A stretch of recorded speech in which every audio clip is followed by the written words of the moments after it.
All right, everybody, there's lots happening here. You never know who you're going to run into. But of course, when I'm told that the Starbird family is here, I had to say hello. We've got Cliff and Christy. How's it going, you two? And you're very close to Gene as well, Bob, Yes. aren't you? Yeah, we've been friends for 50 years, Gene and I, and we've done a lot of car shows all over the country together. So passion driven that the money involved in it is a secondary issue. A go-kart with a small block engine. Okay, I'm with you. You know, I did have a go-kart. If people from my neighborhood do watch my channel, then we did make a wooden go-kart, and we call it the Booth Street Gang. It actually, you know, we rode on the back.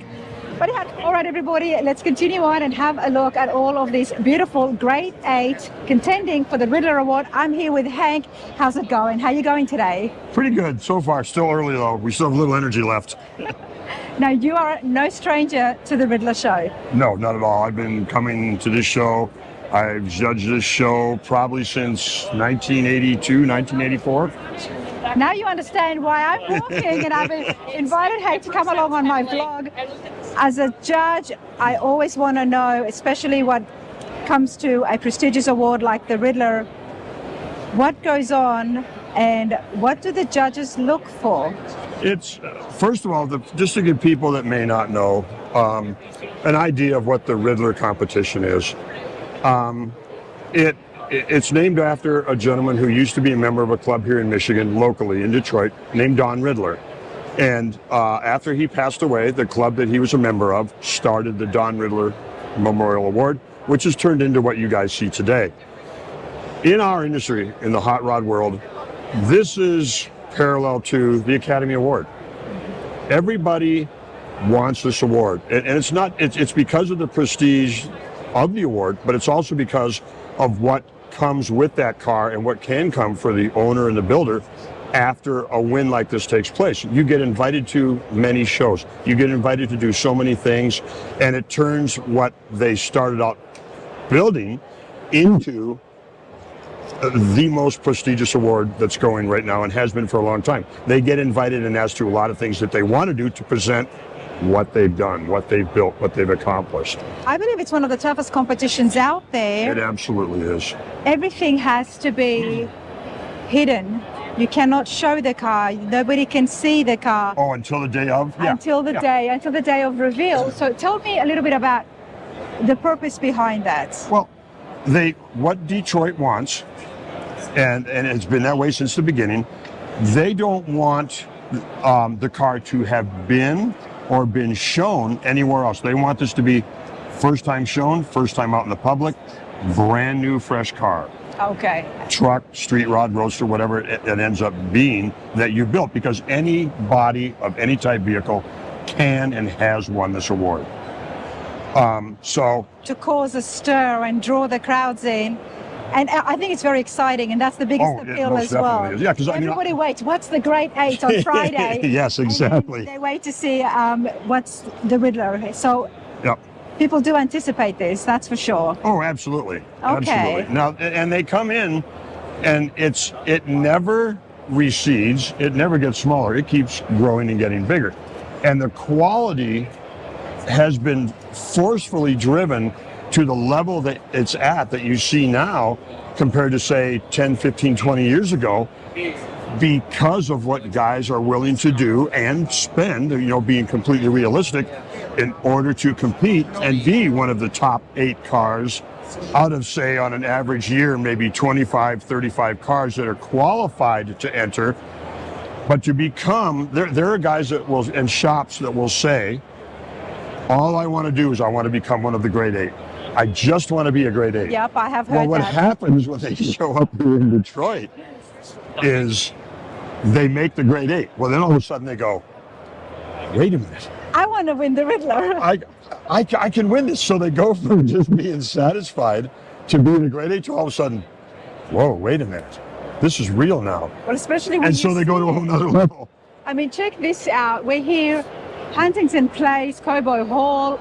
It's happening, Yes. and it's an exciting atmosphere. This is the Saturday. Yeah. Now, Hank, you have judged many of these in the past. Yeah. Tell me a little bit about yourself and your passion. How are you so involved with the hot rod world? I have been very fortunate and very lucky. I have been building cars since I was 16, 17 years old, like so many other guys. But because of the things that I've made myself available for, the projects I have been lucky enough to get involved in with many famous names who you would know if I mentioned it. I won't because I don't want to forget anybody. But before media really turned our hobby and our passion into the industry it's become, we are all just guys building cars together in garages. Well, a lot of those guys, like the old man like me, I'm in my mid-60s now, are still around, still building, still competing. So it's it never stops growing. It has been a continuous journey, and it's not really hard to explain, but it's so passion driven that the money involved in it is a secondary issue. It is There is a lot of completely passion the and- love of. Absolutely, and you're going to see that in some of my interviews, when, especially with Dan, who's here with the Corvette, and as well as with Danny. I don't want to forget names here with the Pontiac. Yeah. The passion there is just, it's Yeah, right up there. You can see it. Oh yeah, It's not just about winning, but it's about being here and being part of the show. We have I'll tell you like a little thing that we joke about. It's like cars and hot rods are worse than the abuse of drugs and alcohol. And I say that because I can name you, and you could too, 100 places you can go get help for drugs and alcohol. Name me one place you can go and get help for this. You can, it doesn't end. But a big misconception, but a real good point about judging for a competition like the Ridler or like AMBR. People say, Steve, how do you guys judge the cars when it's a 40 Ford against a 48 Pontiac against a 63 Corvette, when it's not the same cars? Like if you go to a show, like cars would be in like classes. Yeah.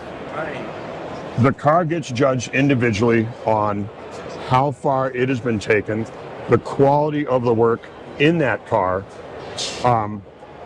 to get to as perfect of a total package as you can. And when the judges come around and judge the car, it just gets judged against itself. They look to see how complete the car is. The better the quality of work, the deeper they've taken the work. And I mean that physically and literally, like under the car, on top of the car, in the engine compartment. You'll see that everything is fluid as to the quality they put will be the same everywhere when you get to the level of a car for the Ridler. So the car will get judged against itself and get put down for the level it's taken to, and then you go to the next car and do the same thing. Well, then what'll happen is after each car gets judged by the crew individually, then you all sit down and have conversations about the cars to decide, and this is where it gets How hard. many judges is there? I'm not sure at like today, but I think that the teams are usually between anywhere for a group like this, like 8 to 12 guys. Okay. And it becomes difficult at this point because what you need to do is no matter what you think of a particular car, a body of a car, a manufacturer car, your personal preference and feelings about any particular car has literally nothing to do with it. You are there to do nothing but judge the car for the quality of vehicle it has been made into. Do you have a point system, or is there a checklist? Well, a clipboard that you guys would carry? Well, here's it's not a true point system like you would consider like in a concourse show, okay? Correct. But what it is, like, as long as there's consistency, if I'm judging and depending on how I do it personally inside myself when I'm looking at a car in any competition, I have numbers in my head to what I think each of maybe what 4 categories would be. Okay. And what I do is, as long as I'm consistent in my numbers, they'll all fall in place. So if my top number is like usually around 75 or 80, Yeah. but you're judging and your top points are 90 to 95. Yeah.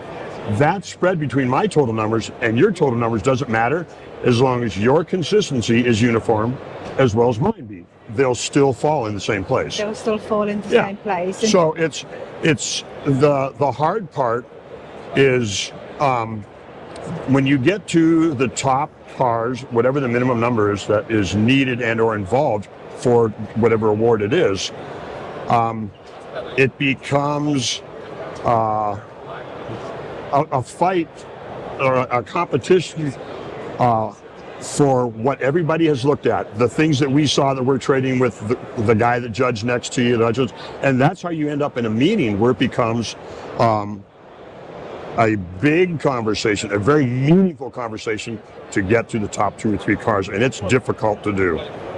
the Grade 8 gets unveiled on the Friday. Today is the Saturday, and the Ridler gets announced on the Sunday. Yep. When do the judges get together? Because there's 8 cars here. It's a lot of work. No, it's a lot of work. And if you walk around, when we start judging Thursday night, because we have to have, like, and I'm just saying, like, if I was doing the Ridler competition, because I'm very familiar with it, because I've judged here, basically here's what happens.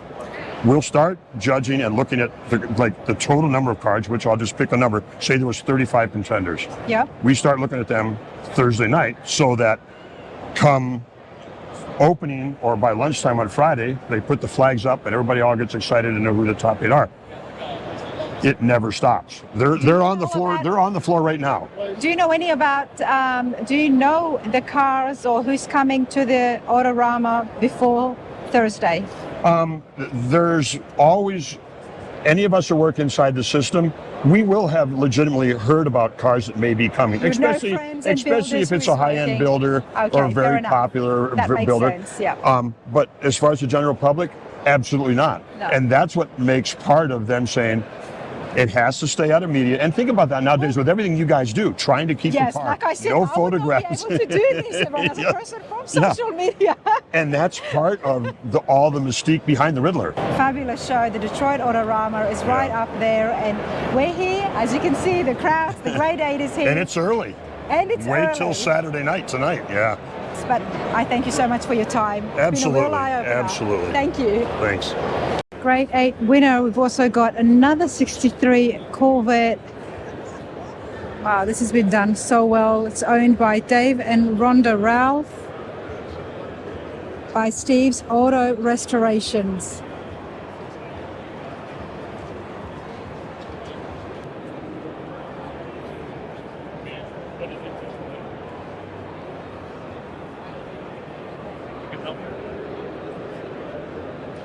Is that your car? All right, everybody, it's not just about the Grade 8 and the Ridler car. The Detroit Autorama is absolutely huge. There are so many beautiful cars here, customs, hot rods, and then we see some ones that we just will never forget. I'm here with Bob. How's it going today? Oh, I'm having a great time here at Detroit Autorama. It's one of the best of the show world, you know, and we're just having a great time. Standing in the middle of 2 very, very beautiful cars. Yes, Beautiful customs and very recognizable as well. yes. What have you got beside you? Well, this one here is the recreation of the Jade Idol. It's called Jade Idol 2. Gene Winfield and I built this car together back in 2009, which it was brought to debut at the Detroit Autorama when Gene was Builder of the Year here. And the one here on the left is called Golden Sunrise. Gene built this back in 1978, and with a lot of custom work, and it's got Oldsmobile headlights. It's been chopped, channeled. The back window is a 70 Challenger window turned upside down. A 70 Challenger window. Yes, the back window is. It's upside down. Oh, And- nice. Very much custom work. The fins were extended and raised. It still has the 392 Hemi engine still in it. A lot of custom upholstery work. Gene Winfield is one of the greatest custom car builders of all time. Yeah, he is. Gene is the best. And it's a name that we all know and recognize. And it's the same goes with his cars. You can tell Yes. it's a Gene Winfield car. But He's very well loved, and you know, everybody loves him, and he's such a great guy, you know, in the custom car world. and you're very close to Gene as well, Bob, Yes. aren't you? Yeah, we've been friends for 50 years, Gene and I, and we've done a lot of car shows all over the country together. And I used to go to his show every year in California, in Mojave, and so yeah, we just Gene and I was just the best of friends all these years. So And it's so nice that you've got the two cars here as well to honor him and to remind people of the work. yes, and yeah, you can see the beautiful work he did and customizing ideas that he always came up with. There is an interview with me and Gene, I think it was at the Daryl Starbird show, Yes, and we were with the reactor. yes, Seeing it up close is just a whole nother level when you see the cars. yes. There's so many pictures out there, but when you see it up close, you can really see the work involved and the ingenuity behind it as well. Yeah, I've had both of these cars have been at the Starbird show. This back here is actually Christy Starbird. Oh, okay. Yeah, and Starbirds are here. They come with me every year, so Well, we'll definitely go and say hello to the Yeah. Starbird family. I do love their show. So, and for those of you, if you haven't heard about it, we can find out, get some dates as well about the next show. But you know, Bob, every now and then at a show, there's a car that really appeals to me, and unplanned, definitely not planned, but I end up matching. You know what car it is today? yep. That's Cliff Starbird. That's Daryl's son Yep. right there.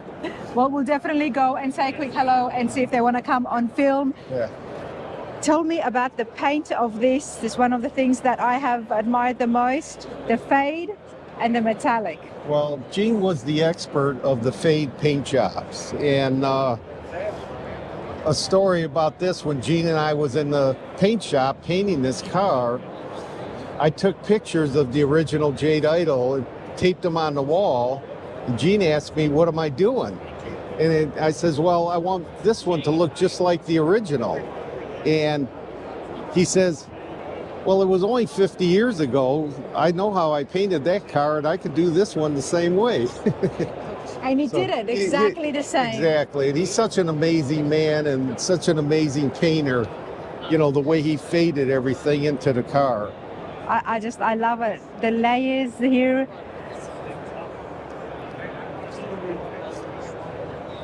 Brilliantly done. You know, we had a sit down with Chip Foos recently, and he's mentioned it. He grew up in Gene Winfield's shop. He did. Yes. He used to ride his tricycle around in Gene Winfield's shop. There you go, everybody.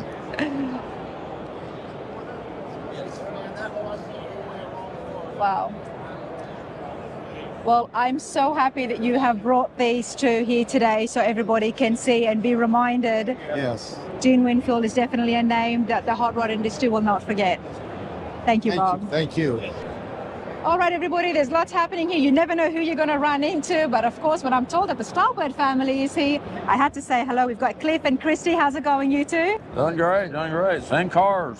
Seeing cars, of course. I mean, you guys are no strangers to the car shows. We've had a few of our life. Tell us a little bit and remind people at home and those who don't know about the Daryl Starbird show. Well, it's our 61 years we've done it now. We took it over from my dad and my sister did 11 years ago now, isn't it? And we've been just going on. We've had changed a little twists in it. We make a lot of noise, a lot of excitement, have racing inside. Perfect building. I have been to the show, so I'm going to put a link so you guys can have a look. But you know what, Cliff? It is like that. It's very different. Very different. It's a lot of fun. It is fun. Well, the Starbird's always been a little different. Yeah. It's fun. You know, you have bikes there. There is burnouts, and then you've got high-end customs and hot rods. Yeah. It's a lot of fun. Yeah, a lot going on in it, that's for sure. It's We do a fine 9 there. It's kind of like they do the grade 8 here. We do the fine 9. So we have 9 Fine cars 9. that compete. Give out $10,000 award and stuff. So Now, I wasn't able to make it. It was just recently that the Fine 9 did get announced, and most of those cars have been on the channel before. But tell us about the Fine Nine, and then there is the $10,000 award reward as well. Yeah, it competes. We do more design and originality, and I mean, we want everything perfect like everybody else, but we like to try to be something different, more handmade, and got to have a story, got to have a life history about the car or something, make it why it's important, why it's part of the history of the car building business. And like I said, my dad's been doing it for 75, 80 years now, and you know, it's just a lot of history in cars, and we try to get that back out and just make people happy and see new stuff. So it's more about the story behind the build.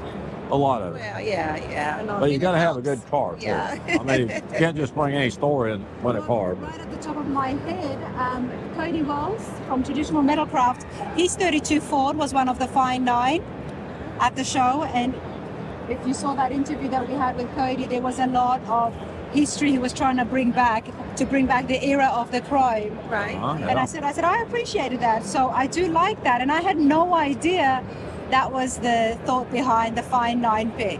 Yeah, that's part of it. Yeah. It helps. It's not the sole reason, but yeah. Of course, there were many other factors, but I like that it's mentioned.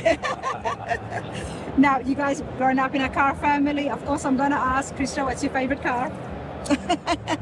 There's several. I don't know if I could pick one. So. Okay. But I would probably have to pick the one that is called the Christina, which was built in, my namesake. So, yeah. Christina, and what is it? It is what is it, Cliff? 47. 40. The 47, which Lincoln. one was that? Lincoln, Yeah, 47 the Lincoln. 47. Yeah. Oh, the Christina you're talking The about. Christina, yeah. It's very dear to you.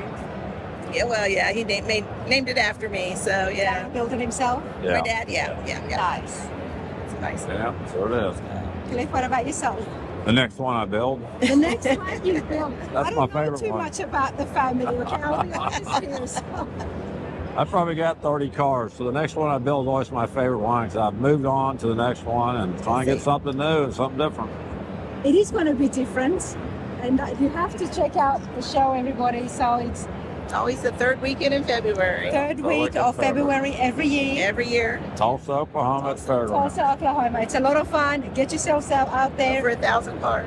So yeah. How many cars? Over 1,000 cars. Over 1,000 cars. Yeah. Yeah. Racing, Action women, arena. cars, Racing, trophies, swimming. Did you all guys- kinds of stuff, man. Pin-up girls, all kinds of stuff. Pin-up Bands. girls. Yeah. I even interviewed the pin-up girls. It's a lot of fun. It is fun. Oh, it is. Get yourselves over to Tulsa, everybody, in Oklahoma. That's It's a right. lot of fun. Third week of February 26th. Start making the plans.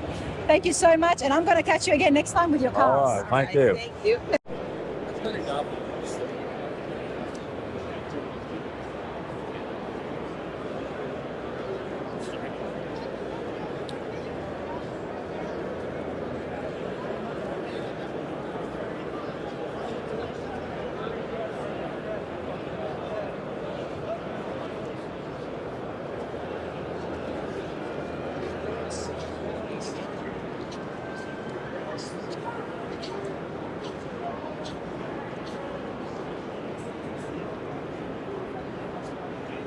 Okay. Stand right there. Wow, there is a lot of work here. 33 Ford Roadster, everyone.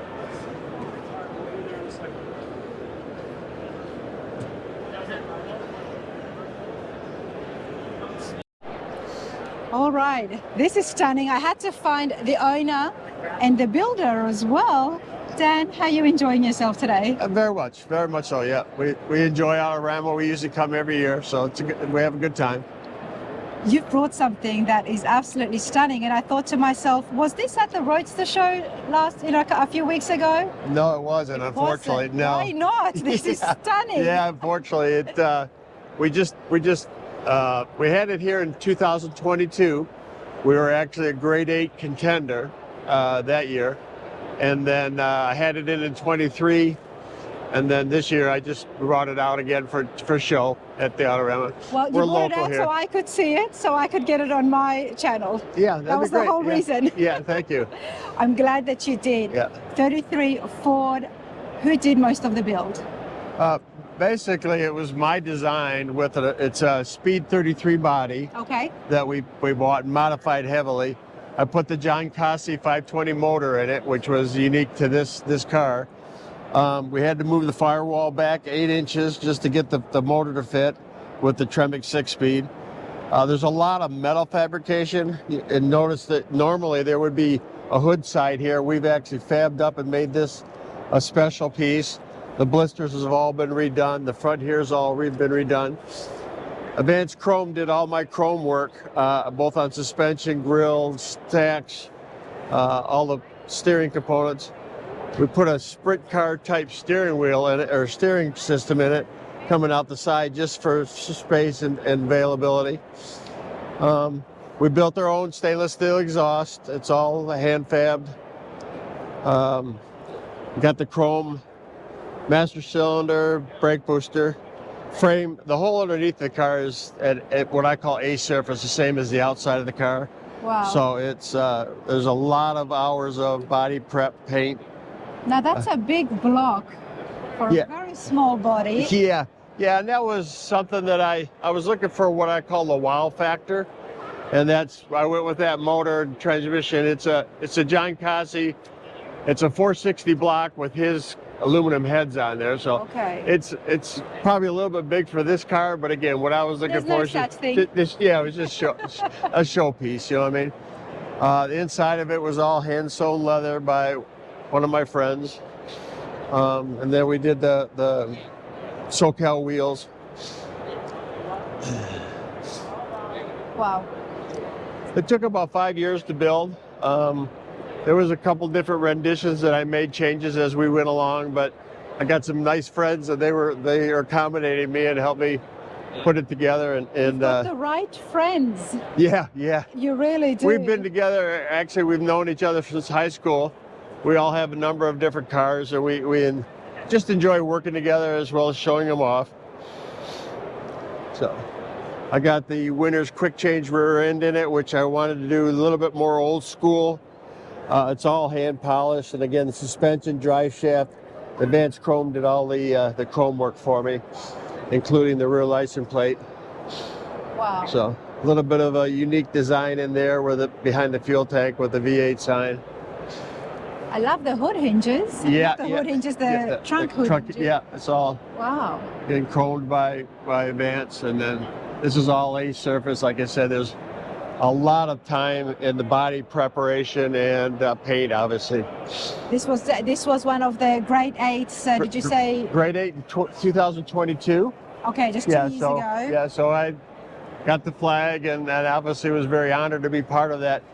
And one of the things they did say to me is it's one of the few home-built grade 8 cars that have made it. Most of them are professionally built, high-dollar machines, and very respectfully, they should be. But I was really, really stunned, flabbergasted to get the grade 8 flag, and we were all really excited. It's been done so well, and the paint and black is very hard. Yeah. The paint's been done Exactly, really well yeah. as well. Yeah, there's a lot of time spent in the body work, metal prepping, and Kevin, my friend there, he's actually the painter. Come over here. Oh, he's the painter. Okay. He's the painter, so he's got hours of prep and sanding and blocking and. Kevin, nice to meet you. I'm Rana, and congratulations. This is a beautiful black. I heard you did the paint. Yeah. Dan's got the right friends, doesn't he? Yeah, fortunately I've got Kevin's our painter, Greg's our mechanic, my mechanic, Cody's our welder, so all kind of just friends since high school. And Well, come over here, Kevin. Stand next to Dan, please. Yeah. Bunch of friends working together on a hot rod. Yeah. It's a lot of fun. Yeah. But when you were competing for the Ridler in 22, nobody could take pictures or mention it or show anybody outside. How did you manage that? Now, this was not just you involved. Now you've got a number of people involved. And again, it was built in my home shop at my house, and they all knew that they couldn't put any Facebook pictures or anything on YouTube until it was done. So thankfully they were respectful of that, and there was pictures being taken while we were working on it, but nothing got out, thankfully. So again, just a great bunch of friends. We really enjoy each other's company, and we have just as much fun building them as we do, showing them off and driving them. I bet, absolutely. Yeah. Kevin, do you have a shop? I worked in a body shop I retired now. Okay. Yeah. So Like I said, you've got the right friend. Yeah, exactly. Yeah. Yeah, he's. Nobody would think this is built at home, but it's been done really well. Yeah, thank you. And I'm so glad you brought it back and to show it here again. Yeah, so I got a chance to see it. Yeah, that's great. Yeah, we Bring like I something said, almost every year. yeah, something different. So we all have different vehicles, but Yeah. this is our pride and joy. We bring this out. This has been the third time, so It's beautiful. yeah. Thank you. Absolutely. Let's continue on, everyone. Thanks, you two. Thank you. Thank you.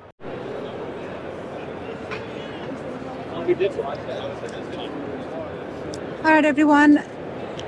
I'm going to head down to the basement just to show you what happens in the downstairs, more like the party side of things, as people like to refer to it.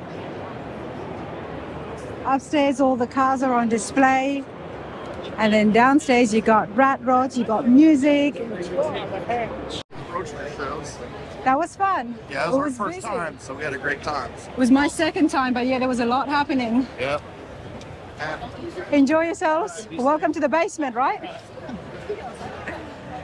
All right, everybody, this is the fun part of things. This is where you've got the rat rides, the car clubs, the music. And right now, I'm actually grateful that the band is not playing, so I can do some filming and show you guys if you have never been to Detroit Autorama.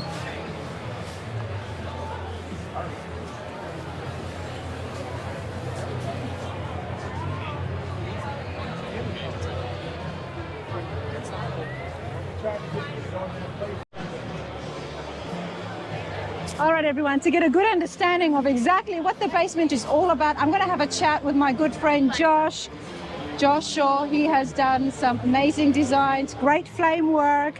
This is his booth right here. We are going to have a chat with him and find out exactly what that is, what he's got going on. And check it out. Where in a car show would you see?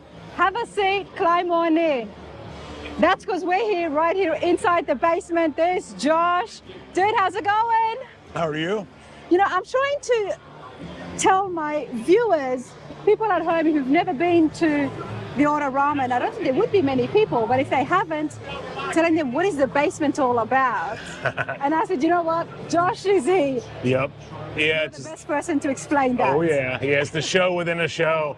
So 22 years ago, in like 2002, I had put a display together down in Cincinnati at that indoor show where I lived at the time, with traditional hot rods and like rat rods and more like the outlaw cars, because none of us were car show guys like the mirror and the lights and all that. We just wanted to hang out. So we put together a display of like 5 hardcore hot rods. And my buddies and I, we just all sat on the cars, which at the time you weren't like really supposed to sit on the cars. And we sat on the cars and we drank beer and we had a good time all weekend. And we kind of had like a scene going in our booth. And I thought we'd get in trouble for it. Yeah. And the people that run the Cassie Championship Auto Shows, they saw the crowd that was around it all weekend. It was just a mass of people. And everyone thought it was really cool. And because it was young guys at a car show, and this is 20 years ago. And on Saturday, they came to me and like called me over. And I'm like, oh, here we go. We're getting in trouble. And it was Bob Larrabee Sr., who started the indoor show season, and a couple other guys. And they said, hey, we really like your display. We want you to take this display. Like, they kind of thought it was a display. I'm like, it's just me and my buddies hanging out. My buddies. So they're like, we'd like to take, Was it really a display? Or No, it was just us being us. And they're like, we'd like to take 4 or 5 of these cars on tour to Pittsburgh, Chicago, and a couple other shows. But more importantly, in Detroit at the Autorama, nobody knows it, but we have a lower level that'll hold up to 100 cars. And we'd like to start this down there. Because like the choppers in California had been doing that kind of thing at Bakersfield. So I'm like, yeah, let's do it. So they said, well, will you run it? And I'm like, of course, yeah, sure. So why not? Did you think that it would get this big? No. So the first 3 years I ran this, helped them run it, scouted cars. We brought up like, the first 2 or 3 years, we brought like 20 or 30 cars from Cincinnati up here, all my buddies. Wow. We all came up in a train, which was cool in itself. In a train? Like Or a big trail? train of cars of like all these, because everyone drove their cars then. Of So in the course. middle of February, all these guys are driving their hot rods up. And this turned into like, you know, it was a huge hit. The first year, the word got out right away upstairs, like, have you been to the basement yet? It's like an underground, like, cool thing. Yeah. And like within the first 2 or 3 years, the word got out of like the basement's where to be. Like that's the cool area, because you can drink beer down here, you can kind of kick back. There's no ropes, there's no carpets, there's no nothing. This is like a Friday night cruise in. And I remember like the third year we did it, Chip Foose built a car to be down here. And I'm like, oh shit. Now I've done it, right? Yeah, it's exactly. So it became like the show within a show, and it's taken off. And then after the third year, like the word of that was out that they didn't need me to scout cars, and I'm like, I don't want to run this show. You guys have at it. But what I did tell them was I want a booth down here, always to sell my shirts and hang out with my buddies. So every year. Well, everybody, Josh Shaw is a renowned, very artistically skilled pinstriper. Yep. Don't be fooled by the rat rods and the scene.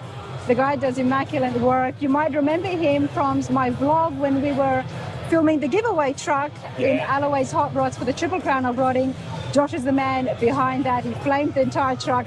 It was so good that Bobby said, you know what, Josh, we need to flame the guitars. Yeah, that was cool. People that was loved awesome. It. Tell me about awesome. that. So he called me and said, I think we're gonna flame guitar. We give away guitars for the Nashville show at the Nashville Speedway. And he said, we're gonna, you know, would you flame a guitar? And I'm like, sure, you know, yeah, no problem. He's like, well, I'm sending you 8. I'm like, okay, here we go. So flamed 8 guitars. Gibson sent me the guitars. They were complete, ready to play guitars. So I had to tear them all down, which took like 2 days just to dismantle them down to bare. Have you done that before, No. tearing down an instrument? Okay, go on. No, but my oldest daughter, Maddie, and Anna, who's here, Anna and my wife, they're all musicians, so they kind of understood like how to build guitars. So I did have a few questions. I just had them help me. So I tore them all down, and then they were already black guitars, so I scuffed them. And then Wade Hughes usually sprays all the candies, but for that small of a job, I just went ahead and sprayed them, laid them out, sprayed them, outlined them with pinstriping, buried them in clear, and it worked out great. It was, they turned out beautiful. All of them have like the lettering of the classes and everything on them. We saw one of the guitars in the Grand National Roadster Show where we did an interview with Bobby and Cindy. I love it. It looks great. And one of the things I can never forget, Josh, is your work when you were flaming I believe it was the fender of the truck. Yeah. It's something to see, and just the way the brush rolled. Been doing it a long time.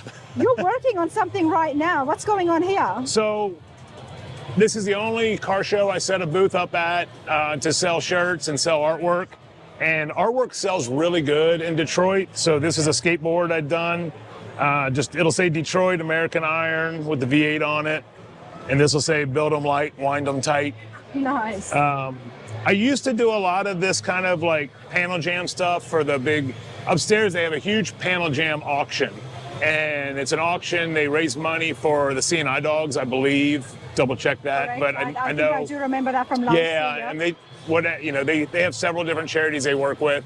And for many years I would do a lot of stuff for them, and then just got to a point where I couldn't really promise them that I would have anything, and so I didn't want to like tell them like, I have stuff. I think you've done your share bit. Can you just say like you made it So yeah, happen.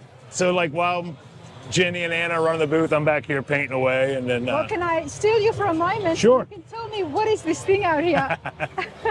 It is such a contrast, everybody. The downstairs to the upstairs. You've got the high and you've got the grade 8, the Ridler cars, award-winning high-end cars, and down here you've got absolute fun. Always. I always bring a car for kids to sit in, no matter if it's a hot rod, a race car. Last year I brought my Model T tow truck. This is a 1976 Bob Kinzer car. So a lot of people know the Steve Kinzer name in sprint car racing. He's like one of the most famous sprint car racers. This is his dad's car. So Bobby was his dad.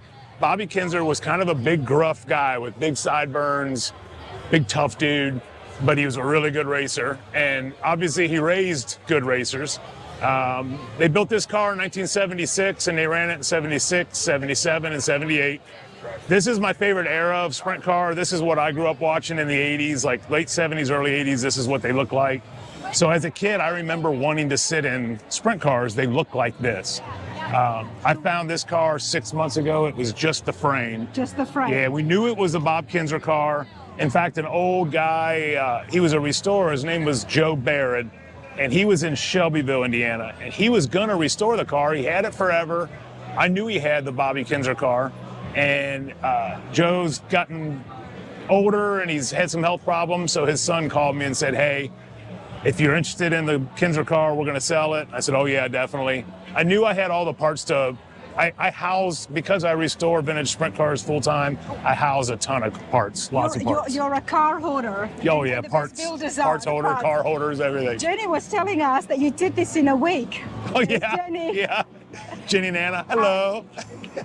Can I just share everybody that Jenny and Josh met each other at this show. Right here in Detroit at the show. Yeah, at this show. 20-something years ago. Yeah. So they have I was telling you, like, this third year Chip Foose built a car for down here. Yeah. So immediately all the like pro builders kept coming down here and hanging out because they would get away from their crowd up there. And you'd find them down here like in these booths hiding, drinking beers and stuff. So it got real quick. They did a builder's pick. So the pros would come down and do a pros pick award. And then it was some builders, some celebrities. And then I got asked to give away an award every year, which I still do. And I remember I was down here one year in 2012, and I had my trophy in my hand, and I was running across the floor because I was running late, and I saw a cute girl tearing her booth down early, and I'm like, you're going to get in trouble for tearing your booth down. That was Jenny. She was tearing the booth down that she was working at. So, and then we went and had dinner, and here we are, married. Got my kids working the booth now, and that's it. The beauty of worked out great. I absolutely love that. So happy for you guys. And you did bring up a great point that even though there is a lot of fun here, there is more booths and more vendors to check out. Lots. There is still awards that get given out. The pros pick, and I know that Classic Instruments comes out and does an award as well, and I think Advanced Plating does an award. They do. So even if you've got a rat rod or a classic car that you drive and you've customized it, bring it down to the basement because there's still awards here. Not that it is about that, but there is still awards to get recognition. Exactly. For your passion. Now, Josh, tell me, did you do this in a week? Pretty much. Pretty much. Yeah. Okay. I was in the middle of restoring it, and about a week ago, I had the engine in it, the rear end in it. And then it dawned on me, like, I need a car for Detroit for kids to sit in. So I ran down to Cincinnati. I've got a building down there, and the wheels and tires were down there, and just grabbed a bunch of parts. And from a restore standpoint, some of these parts aren't correct for the restoration, but it's good enough now to get it here for kids to sit in it and play with it. I don't think the kids would be judging you, Josh. No, and now my job is, this particular engine's a 400 small block. In the late 70s, they were running 400s. It's Hilborn injected, probably around 550 to 600 horse at this era. Today, they're 900 horse. Where do the sprint cars get raced at? Mostly in the Midwest and California are the non-wing cars, which is what this is. The cars with the huge wings on top, those are all over the country. That's the World Outlaws. This particular car was a non-wing car, but the Kinzers are known for wing cars. Wing cars. So okay. yeah, it's kind of a rarity that this is a Kinzer car without a wing. They get ran all over right now. This is February, so all the sprint car racers, the pros, are all down in Florida running speed weeks. So right now, the season's starting in Florida right now. I'm getting updates on my phone of like each night they're racing, and then they'll be back in the Midwest on April, the first weekend of April. They'll be at Lawrenceburg Speedway, USAC. I highly recommend it. I have to check it out. I've never seen it before. Oh, you got to see it. That's why I asked you. I've never seen it before. You got to come to a sprint car race. It'll change everything you think you know about race cars. I have to check it out. This is awesome. It's so good to see you again. Great booth. Thank you. Awesome. I've done it a while, so Striper, honestly. I know how to throw a booth together. You know, dude, you don't really advertise yourself. You're like one of those guys where people just know you from the industry, and they reach out to you if they get work that needs to happen. You don't have a website. You're not out there promoting yourself so much. Just Instagram. Jacob Slatter on Instagram, and I get a lot of work through there. But now Jacob Slatter, everybody. Instagram. Handful of good customers, and they keep me busy, and I'm a happy guy. And the builders know you, and that's all that matters. But hey, Josh, thank you so much. Oh, thank you always. Thank you. Appreciate it. Thank you. All right. right, I'm about to leave, and Josh is like, jump in there. I said, okay, I've never sat inside a sprint car before. So the first thing I notice is I'm very upright, which is strange for racing. Yeah. I'm sitting in a chair just like this. Straight up right. There's all you have is a gas pedal and a brake. There's no clutch. There's no transmission. It's locked in here at all times. And this is there for my knees. My knees is blocked. Correct. If you start crashing, you don't want your knees to bang around to protect your knees. You're strapped in tight. It's a go-kart, everybody. It's a go-kart. A go-kart with a small block engine. Okay, I'm with you. You know, I did have a go-kart. If people from my neighborhood do watch my channel, then we did make a wooden go-kart, and we call it the Booth Street Gang. It actually, you know, we rode on the back, but it had 4 wheels and some kind of a steering mechanism. But I need to see this. I'm very interested. I'm very curious now. Okay, this is cool. I'm gonna get out of here so the kids can have a turn. That's super cool.